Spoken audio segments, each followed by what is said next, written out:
જય ભારત મિત્રો, સ્વાગત છે તમારું આજના નવા વિડીયોની અંદર.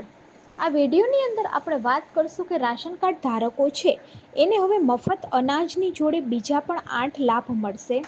સરકારે આ નિયમની અંદર ઘણા ફેરફાર કર્યા છે અને જુલાઈ 2025 પછી આ લાભ મળવાના ચાલુ થઈ જશે.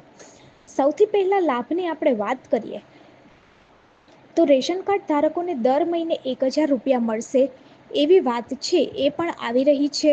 આના માટે રજીસ્ટ્રેશન કેવી રીતે કરવાનું એનો વિડીયો આપણે ડિસ્ક્રિપ્શનની અંદર ટૂંક સમયમાં બનાવીશું. દેશના અન્ય રાજ્યોની જેમ ઉત્તર પ્રદેશની અંદર પણ 3 મહિનાનું એડવાન્સ રાશન મળવાનું શરૂ થઈ ગયું છે. સરકારે એડવાન્સ તારીખ બદલી અને 25 મેથી હવે રાશન આપવાનું ચાલુ કરી દીધું છે. હવે 1 જૂન બાદ રાશન કાર્ડ ધારકોને 9 પ્રકારની ખાદ્ય સામગ્રી છે એ પણ આપવામાં આવશે અને ફિંગરપ્રિન્ટ અને OTP દ્વારા રાશન મળી રહેશે. વન નેશન વન રેશન અંતર્ગત કોઈ પણ જગ્યાએથી તમે રાશન છે એ લઈ શકશો. રાશન કાર્ડ ધારકોને 5 લાખ રૂપિયા સુધીનો હેલ્થ વીમો આપવામાં આવશે અને વાર્ષિક 6 થી 8 સિલિન્ડર સુધીની સબસિડી છે તેમના બેંક ખાતાની અંદર જમા કરવામાં આવશે.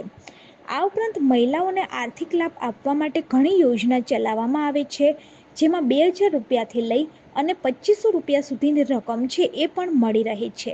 તો આવી રીતે જુલાઈ મહિનાથી ઘણા બધા ફેરફાર છે કરવામાં આવ્યા છે. તમારું રાશન કાર્ડ પણ BPL કેટેગરીની અંદર આવે છે અથવા તો NFSA રેશન કાર્ડ છે તો તમને પણ આ બધા લાભ છે એ મળવાપાત્ર થશે.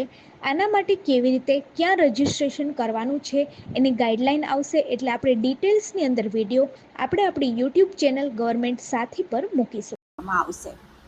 તો જો વિડીયો સારો લાગે તો વિડીયોને લાઈક કરી દેજો અને ગવર્મેન્ટ સાથી ચેનલને સબસ્ક્રાઈબ